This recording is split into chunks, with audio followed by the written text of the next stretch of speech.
ناخد معانا ايه واحنا رايحين البحر؟ من الاساسيات هو السان سكرين. برضو من الحاجات الأساسية اللي لازم تكون معانا واحنا رايحين البحر هو النضارة بتاعة الشمس، مهمة جدا عشان نحمي عينينا من أشعة الشمس. أكيد مش هننسى القبعة، أكيد مهم جدا يكون معانا القبعة بتاعة الشمس.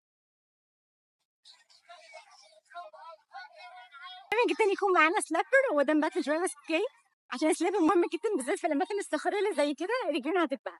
طبعا مش هنسى المنشفة عشان خاطر لما اجي انزل المية الف نفسي بيها، وواحدة تانية عشان بعد ما اخد الشاور.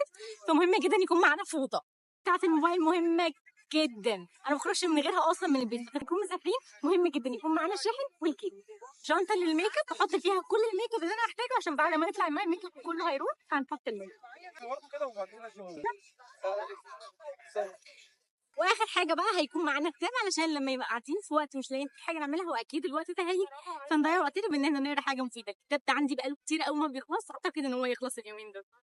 واخر حاجه بقى شنطه علشان احط فيها الهدوم بتاعتنا لما نطلع من الميه، او ما تكونش بتسرب الميه. وبس كده، ده الفيديو بتاع النهارده، اتمنى يكون عجبكم. ما تنسوش تكتبوا لي كومنتس، لو في حاجه مونتاج اكتبوها لي برضه في الكومنتس. باي باي.